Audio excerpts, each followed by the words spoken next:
Are you very hungry though? Do you not want to eat your shoe? Friends are looking tasty though. Surely they are edible. No. Monster, cooking the monster. Cooking the Monster is proudly presented by Herbert, Matly, and Kistrix. Monster, cooking the monster tonight.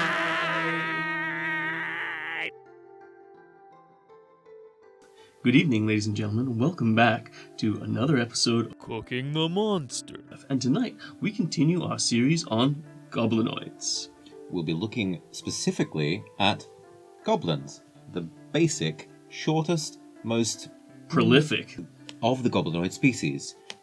Now, anytime that you're going to be cooking goblins, you're probably going to be having several goblin corpses to cook. It's highly likely that you'll end up with not just goblins, but also rats, wolves, and other lesser, smaller creatures that they tend to keep around them. It's always interesting to take into account when it comes to sweetening the goblin meat, which can be incredibly bitter.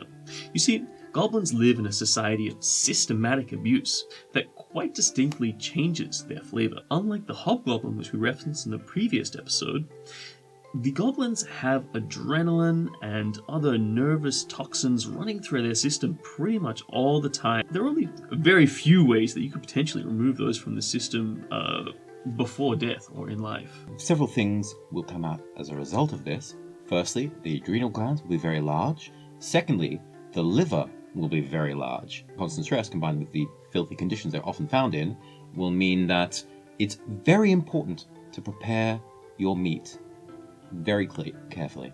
You need to absolutely drain all of the blood from the goblin because they are riddled with parasites. The diet of goblins can also be, at best, bad. Frequently they make use of mushrooms, hallucinogenic or not, so that's something to be aware of. Potions or spells that will detect disease won't always detect hallucinogens or intoxicants or other stimulants. So on all occasions, avoid goblin haggis. Along with removing the blood, remove all of the organs from the goblin. It's theoretically possible to avoid these things, and I would imagine that in certain far-flung, dark elf or drow civilizations, they may have bred goblins. It takes around 15 to 20 generations to breed instinctive and natural aggression out of a species.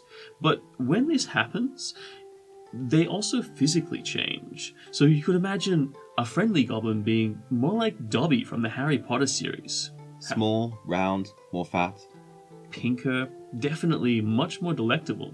So it is possible to make goblins taste good from the onset, but most of the flavoring that you're going to have to do will be using your Monster Chef's Toolkit posthumous. So in order to find out more information about flavors, preparation, and the appropriate way to eat your goblin, we're going to throw to Kistrix from the Wild Wood Apothecary. When preparing goblin meat, it's really important to consider all the toxins and the sinewy nature. So I'd suggest using a herb called white rot, also known as Centella asiatica. It is a depurative, so it's going to cleanse all the blood of all the toxins that may be remaining inside the goblin meat. It's also a really good connective tissue regenerator, so it's going to help with all that sinewy, tough meat inside the goblin. White rot doesn't have a particularly great flavour. It's known for being very pungent and cool, so it will go with the particularly not very nice flavour of goblin meat. I would recommend using prestidigitation to cover up that awful taste. Good luck cooking your goblin, and we'll catch you next time on Cooking the Monster.